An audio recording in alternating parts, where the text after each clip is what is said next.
नमस्कार। मैं राकेश परमार।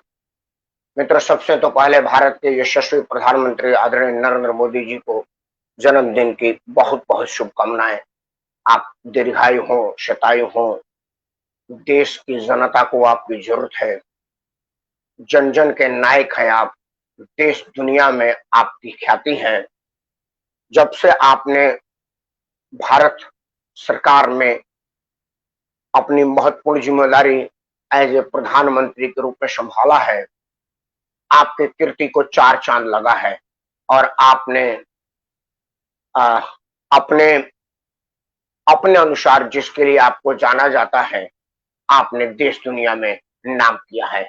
आपको बहुत बहुत नमस्कार। कुमार श्रीकांत जी हमको सुन रहे हैं, आपको भी सादर। मित्रों, भारत के प्रधानमंत्री के जन्मदिन कोई बहुत ज्यादा उत्साह और उत्सव का अब की बार हुआ ऐसा नहीं।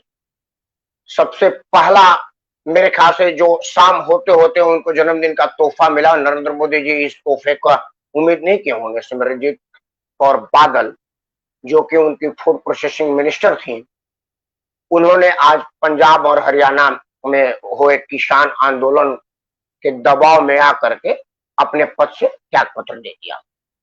वो अलग बात है कि वो त्याग पत्र एक राजनीति से प्रेरित है या क्या है, इस विषय पर नहीं है, क्योंकि आज बात श्री नरेंद्र मोदी जी के जन्मदिन पर ही केंद्रित था, इसीलिए मैं आज सिर्फ जन्मदिन पर बात करूंगा।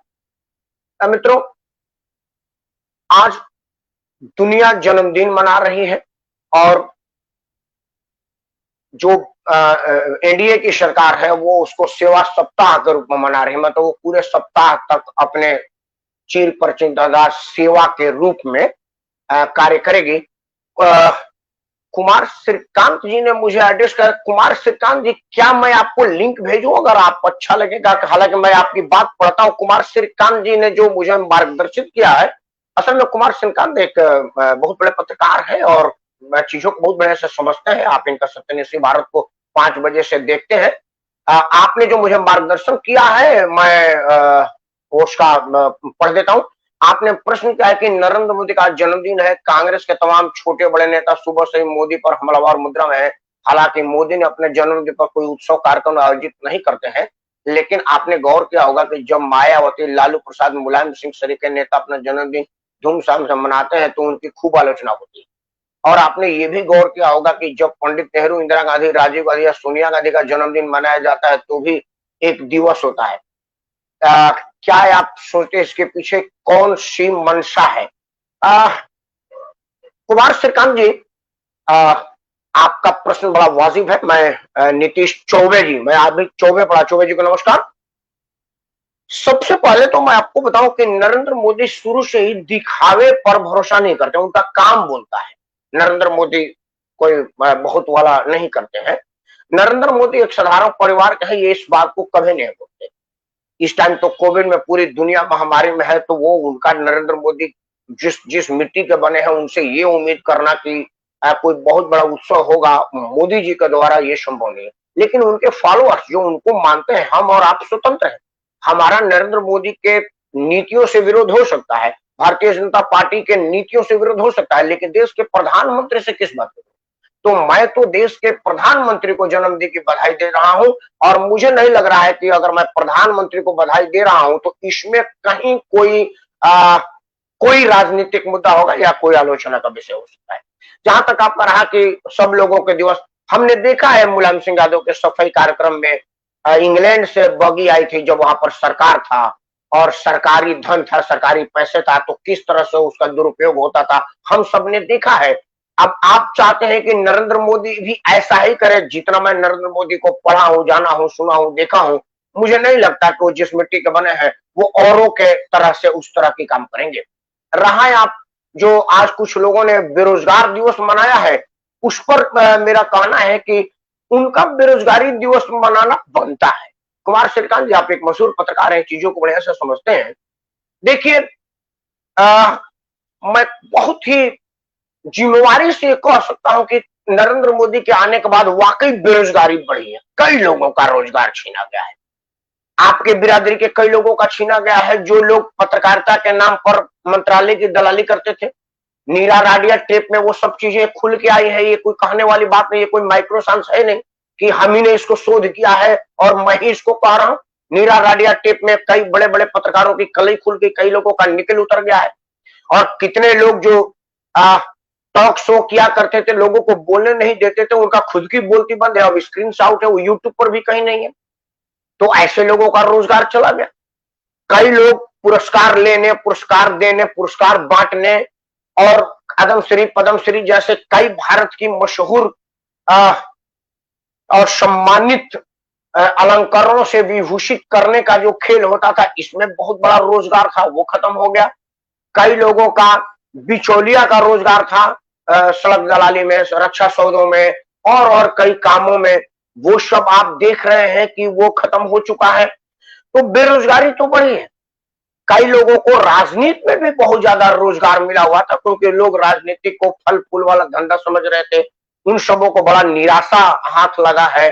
वो सब निराश हुए हैं क्योंकि उनको उस तरह से रोजगार करने का मौका नहीं मिल रहा, उस तरह से आमदनी का कोई स्रोत नहीं बन पा रहा है। तो वो लोग बेरोजगार हुए हैं। तो उनकी बात तो समझ में आती है। उत्तर प्रदेश में कांग्रेस ने बेरोजगारी मनाया है। आपको सीधा उदाहरण दूं, मुंबई में कंगना रनौत एक फिल्म के लिए ऑफिस बना रही थी। आपको पता है, फिल्म में जो सैकड़ों लोग स्क्रीन पर दिखते हैं, उससे कई गुना ज्यादा लोग स्क्रीन के पीछे काम करते हैं। एक फिल्म की 15 मिनट की सेट के लिए 15 दिन तक रिहर्सल और शूट चलता रहता है, टेक पर टेक, रिटेक पर रिटेक होता रहता है और सैकड़ों लोग वहां पर किसी न किसी काम में, कोई प्रोडक्शन के लोग लगे रहते हैं। मतलब एक फिल्म बनाने में हजारों से लाखों लोगों का रोजगार सीधा सीधा रहता है। उसके बाद जब वो फिल्म सिनेमा हॉल में रिलीज हो जाती है, तो सिनेमा हॉल के अंदर पॉपकॉर्न बेचने वाले, बाहर मूंगफली और साइकिल स्टैंड पर अपना रोजगार करने वाले लोगों का रोजगार रहता है। कुछ अस्थायी है, कुछ अस्थायी है। उस एक सिनेमा कंपनी बंद होने का मतलब हजारों लाखों आदमी का रोजगार का बंद हो जाना। कांग्रेस वहां पर साझेदार है। वहां पर बुलडोजर चलवा के आपने एक का बुलडोजर चलाया, उसके गाढ़े कमाई का उस सपने को तोड़ दिया है। वहां पर लाखों और हजारों लोगों का रोजगार जनरेट होता, आपने उस मौके को खत्म कर दिया है। आप किस मुंह से रोजगार की बात करते हैं? आप किस मुंह से कहते हैं कि दुनिया बेरोजगार है, भारत में बेरोजगारी बढ़ गई? अभी 10 साल तक आपका सरकार था, तो आपने रोजगार पर कितना कार्यक्रम लगाए?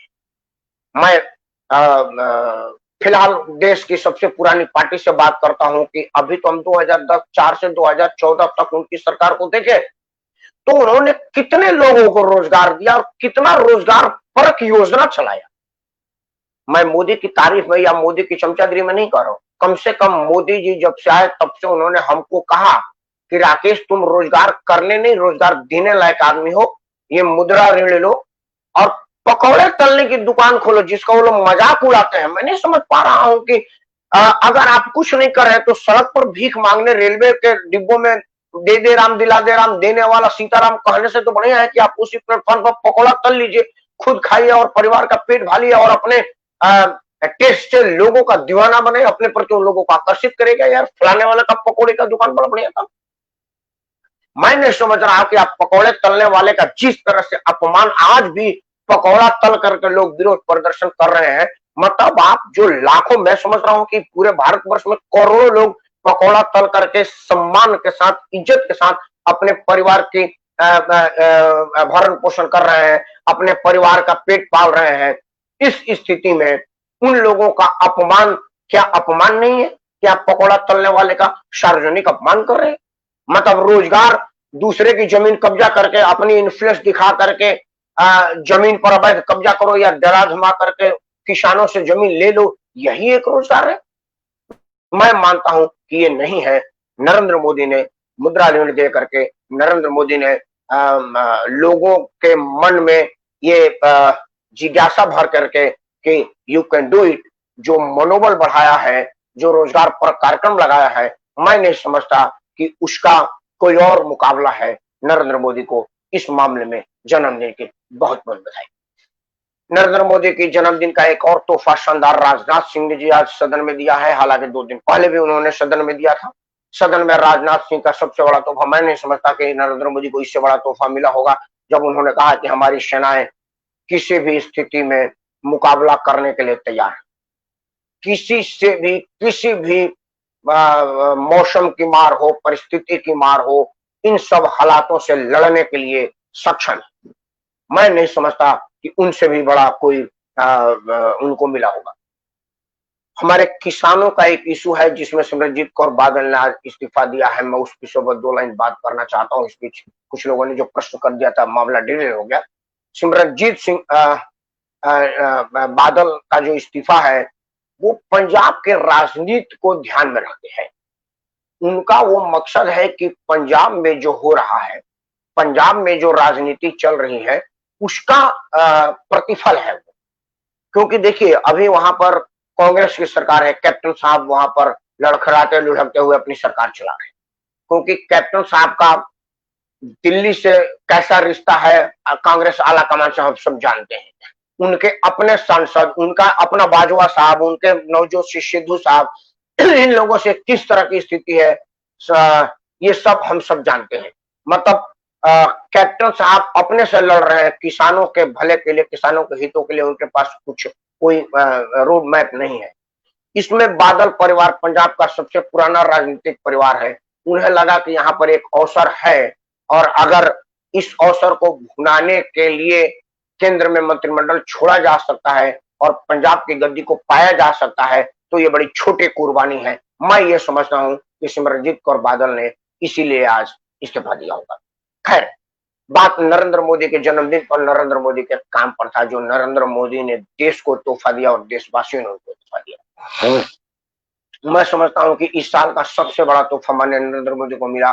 भारत के सर्वोच्च न्यायालय ने जो अपने सर्वोच्च आदेश से मार्ग प्रशस्त किया था, वो एक भव्य राम मंदिर का निर्माण के रूप में हुआ अयोध्या में, जिसको उन्होंने भूमि पूजन किया था। अब कुछ दिनों में ही एक भव्य रूप हम मंदिर का देखेंगे, जिसका कार्यक्रम शुरू हो चुका है, जिसका काम चालू हो चुका है। मैं नहीं समझता कि नरेंद्र मोदी के जन्मदिन में इससे भी बड़ा तोहफा होगा, इससे भी बढ़िया तोहफा होगा, जो हिंदू और मुसलमान दोनों लोगों के लिए बहुत बड़ी बात है। दोनों लोगों ने इसको बड़े खुले मन से और बहुत बढ़िया मन से सहिष्णु वातावरण में इसको कार्यरूप किया है और इसको अंजाम दिया है और इसमें अपना योगदान दिया है। कहीं कोई विरोध नहीं हुआ, किसी ने भी इस पर कोई विरोध नहीं किया। हालांकि कुछ छुट भैया लोग जो देशद्रोही हैं और जो देश के विरोधियों के साथ मिल करके देशद्रोह में लगे रहते हैं, उनको देश में अमन और चैन से कोई मतलब नहीं है, देश का अमन चैन से उनका कोई रिश्ता नहीं है। उन लोगों ने थोड़ा बहुत जरूर इसको कोशिश किया कि सीधे वॉक ओवर नरेंद्र मोदी को नाम मिल जाए। ये एक तरह से अच्छा भी है कि आप कंपटीशन में दिखते हुए प्रतीत हो रहे हैं। इसके लिए भी आपको बहुत बहुत धन्यवाद। देश की जनता आपको ठुकरा चुकी है, नकार चुकी है और आप देश की जनता आपको पहचान चुके हैं। आप चिल्लाते रहिए, देश की जनता पर कोई फर्क नहीं पड़ने वाला। अब आते हैं उत्तर प्रदेश में। ये मुख्य जो आज रोजगार बेरोजगार दिवस का जो मुख्य केंद्र बिंदु था, वो था लखनऊ। लखनऊ इसलिए चुना गया कि वहां पर योगी मोदी दोनों ही विपक्ष के लिए मुद्दा छीन लिए। भारत के राजनीति में आज के तारीख में योगी जी और मोदी जी का विकल्प ही नहीं दिख रहा है। उनको राजनीतिक रूप से कैसे उनसे मुकाबला किया जाए, ये समझ में ही नहीं आ रहा है। कोई भी राजनीति में रहने वाला आदमी, राजनीति में बने रहने वाला आदमी के पास ये समझ ही नहीं है कि वो ये कौन सा मुहरा चले, कौन सी चाल चले, जिसका तोड़, जिसका काट इन दो महापुरुषों के पास नहीं है। तो उन्होंने सोचा कि लखनऊ अगर केंद्र बिंदु रहेगा तो उससे ये होगा कि योगी जी और मोदी जी दोनों आदमी को एक ही आंदोलन से, एक ही विरोध प्रदर्शन से काउंटर किया जा सकता है। तो उन्होंने लखनऊ को चुना। आज समाजवादी पार्टी के लोग भी इसमें बड़ा सक्रिय था। मैंने देखा लाल टोपी वाले लोगों की भी गिरफ्तारी हुई, समाचार में दिखा रहा था। अभी अखिलेश जी के यहाँ बेरोजगारी हुई है, ये तो पूरा देश जानता है, दुनिया जानती है। अखिलेश जी तो जानते ही जानते हैं। अखिलेश जी के परिवार में उनका पूरा खानदान, जितने भी मुलायम सिंह के परिवार के लोग थे, जो बच्चे अभी जन्म लेने वाले थे, उनको भी उनका रोजगार का पता था कि मेरा रोजगार कहीं का सचिव, कहीं का चेयरमैन, कहीं का ब्लॉक प्रमुख, कहीं का बीडीसी मेंबर वाला पद आरक्षित हो चुका है। योगी मोदी के आने के बाद वो सीट सबका सब खाली हो गया है। तो ये स्थिति तो वहां पर बेरोजगारी का आलम है। तो अब अखिलेश यादव का छटपटाना समझ में आ रहा है। अखिलेश यादव को सीधा सीधा बेरोजगारी मार रही है, ये हम सब देख रहे हैं।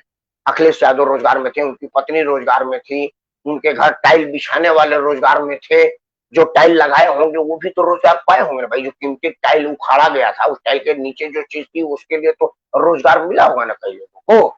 अब आज के तारीख में क्या है कि अखिलेश जी बेकार है, अखिलेश जी की पत्नी का भी पास भी कोई काम नहीं है, शिवपाल जी, रामगोपाल जी, ये धर्मेंद्र उमेंद्र जी, ये सब लोग अब खाली एमपी उमपी बन करके बैठे हुए हैं। नहीं तो वो लोग कुछ भी नहीं हुआ करते थे तो कुछ ना कुछ रोजगार उनके पास था। सैफई में एक शानदार जन्मोत्सव का कार्यक्रम होता था जिसमें विदेश से, लखनऊ से, लंदन से बगी आती थी, जिसमें मुलायम सिंह जी चल करके टैक्स पेयर के पैसा से चलते थे और वो टैक्स पेयर के पैसा से उसमें घूमते थे।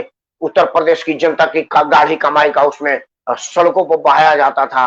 मुंबई की सिने तारिकाएं आती थी, अपने नृत्य से लोगों का मनोरंजन करती थी। उसमें बहुत सारा रोजगार था जो योगी जी, मोदी जी का आने के बाद छीन चुका है। तो अखिलेश जी का भी तड़पना वाजिब है, उनका तड़पना समझ में आ रहा है कि आखिर वो क्यों बेचैन है।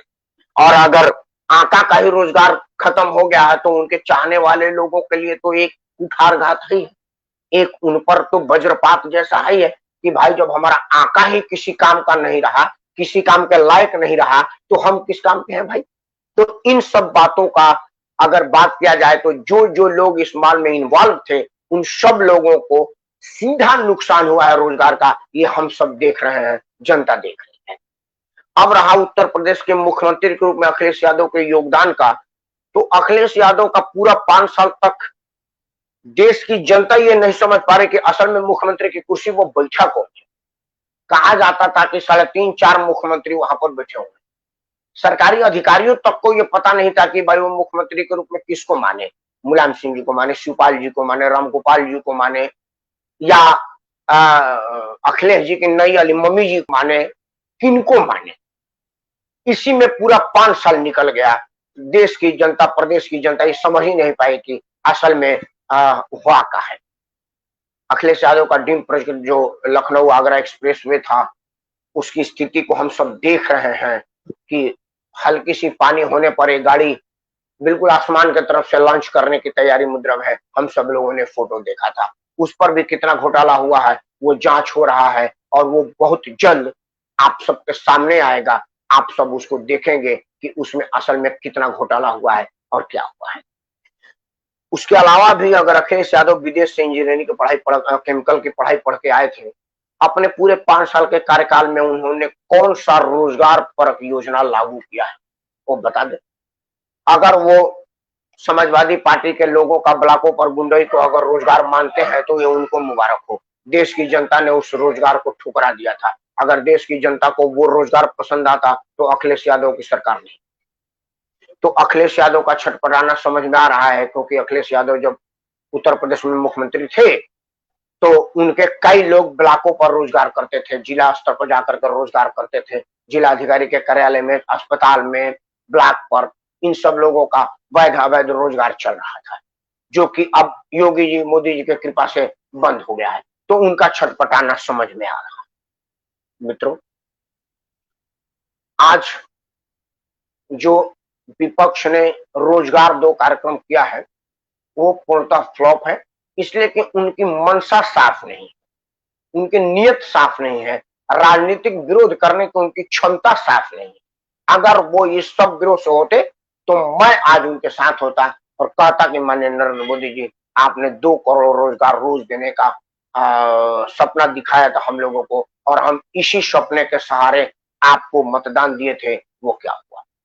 फिर मैं कहता कि नरेंद्र मोदी जी, आप ब्लैक मनी ले आने का सपना दिखा करके सरकार में आए थे, उनका क्या हुआ। लेकिन चूंकि जो लोग विरोध कर रहे हैं वो ऐसे उंगली कर रहे हैं, तो एक उंगली मोदी जी की तरफ है और 4-5 उंगली उनके खुद के तरफ है, तो उनके खुद के तरफ उंगली उठने की संख्या ज्यादा है और वो उनका दामन ज्यादा दागदार है। कम से कम योगी जी, मोदी जी के ऊपर किसी घोटाले, महाघोटाले का दाग नहीं है, किसी परिवारवाद का दाग नहीं है, किसी भाई भतीजे की दाग नहीं है। ये तो कम से कम स्पष्ट है कि नरेंद्र मोदी की सरकार भाई भतीजे के तहत नहीं चलती, अगली पिछड़ी के तहत नहीं चलती, जातीय विद्वेष के तहत नहीं चलती। वीरेंद्र बहादुर जी को नमस्कार।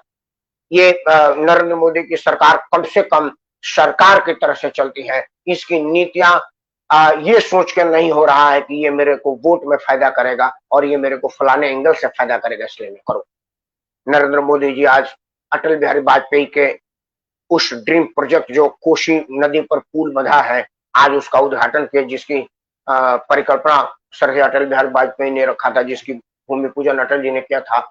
आज उसका उद्घाटन हो रहा है। मैं नहीं समझता कि नरेंद्र मोदी के जन्मदिन पर इससे बढ़िया तोहफा कुछ हो सकता है।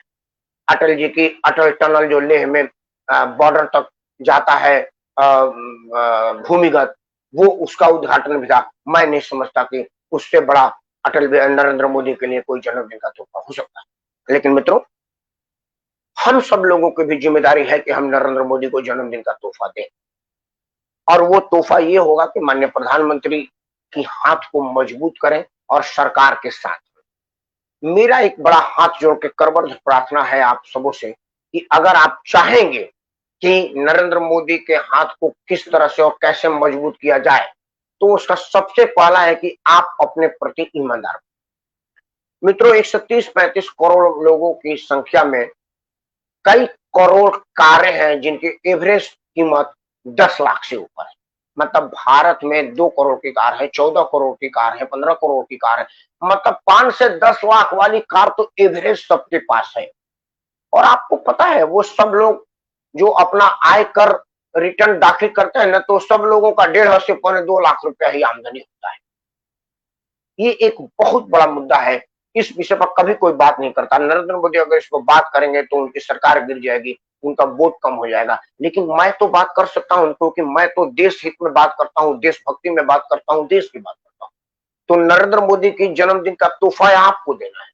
आप अपने अंदर झांकिए कि आप 10 लाख के गाड़ी में बैठ के जा रहे हैं और 2 लाख का आयकर रिटर्न जारी कर रहे हैं, तो आप समझिए कि क्या आप देश के प्रति न्याय कर रहे हैं। आपको बढ़िया सड़क चाहिए, आपको पीपी किट चाहिए, ये जो भी आया हुआ है, लेकिन आप स्वयं कुछ करना नहीं चाहते। मेरी बातें किसी को कड़वी लग सकती हो, मैं उनसे हाथ जोड़ के प्रार्थना करता हूं कि कृपया यह बुरा मानिए और इसी गुस्से में आपके रिटर्न का असल धन घोषित कर दीजिए। देखिए, इससे क्या नुकसान है आपको बताता हूं। मान लीजिए कि कहीं से कोई टैक्स कलेक्शन नहीं आएगा, तो जो कम आएगा उसी में काम होगा। तो मान लीजिए कि मुझे घर बनाना है, एक शानदार 5 मंजिला संगमरमर डाल करके, और मेरे पास 5 लाख रुपया, तो मैं कैसे बनाऊंगा? मैं मजबूरी में झुग्गी बनाऊंगा या 5 लाख की कीमत का घर बनाऊंगा जो कमजोर होगा, छोटा होगा, हल्का होगा। अगर मेरे पास 50 लाख रुपया होगा तो मैं 50 लाख का घर बनाऊंगा। तो आप समझिए कि आयकर के टैक्स के रूप में जो पैसा सरकार के पास आता है, उसी से तो सरकार हम सबों के लिए जनहित जन सुलभ का कार्यक्रम करती है। अगर हम उसको टैक्स के रूप में पैसा ही नहीं देंगे तो वो कहां से सरकार काम करेगी? हमको इस विषय में भी विचार करना पड़ेगा। आप सब भी इस विषय में विचार करिएगा। और मुझे लग रहा है कि अगर आपको लगेगा कि मैं बढ़िया कर रहा हूं, तो कृपया मेरे वीडियो को लाइक शेयर करिए, ताकि ये बातें ज्यादा से ज्यादा लोग तक पहुंचे कि असल की समस्या क्या है, नरेंद्र मोदी कहाँ कमजोर पड़ रहे हैं, कहाँ परेशान हो रहे हैं, कहाँ उनको बैंकों का लोन पर टैक्स बढ़ाना पड़ रहा है, किस लिए उनको टैक्स की मजबूरी पड़ रही है। आप इस विषय पर विचार करिए। सबसे बड़ी जरूरी है, हाँ अभिषेक बाबू, शुभ आशीर्वाद। आपको सबसे पहले ये जान करके आश्चर्य होगा कि 130-35 करोड़ देशवासियों में कुछ करोड़ लोगों के पास पैन कार्ड, मतलब जिस पर इनकम टैक्स रिटर्न दाखिल करने के लिए जो पैन कार्ड आवश्यक है, वो सिर्फ कुछ करोड़ लोगों के पास है। उस कुछ करोड़ में 90% वो लोग हैं जो वेतन भोगी हैं, उनकी मजबूरी है कि अगर पैन नंबर नहीं देंगे तो कंपनी आपको चेक नहीं। तो वो कुछ मजबूरी वाले लोग हैं, और कुछ ऐसे जरूरी वाले लोग हैं जिनको कहीं बैंक में खाता खोलने के लिए पैन कार्ड मांग दिया है बैंक वाले ने, तो वो मजबूरी में बना दिए। अगर मान लीजिए एक एवरेज है कि अगर 100 पैन कार्ड हमारे देश में है, तो 100 पैन कार्ड में 80 पैन कार्ड तो उन मजबूर लोगों के हैं जिनकी मजबूरी है कि बैंक से चेक आता है, तो वो क्या करें, उनका मजबूरी है टीडीएस कट जाता है। बचे 20 आदमी। 20 आदमी में 10 आदमी तो वो लोग हैं जिनको कहीं बैंक पैन कार्ड देना पड़ेगा, इसलिए वो मजबूरी में खुल गए। और 10 आदमी का तो नेचुरल बनता ही है, वो लाखों करोड़ों में कमाते हैं, तो उनका पैन कार्ड है ही। अब जो 10 आदमी जो मजबूरी में पैन कार्ड नहीं है, वो रिटर्न नहीं दे पाते, हमारे देश में जितना पैन कार्ड है उतना रिटर्न भी नहीं भरा जाता, और वो जो रिटर्न भरा जाता है उसका एक्चुअल कमाई नहीं दिखाई, एक्चुअल कमाई नहीं दिखाई जाती तो सरकार का रिसोर्स कम पड़ता है, इसीलिए उसको जीएसटी बढ़ाना पड़ता है।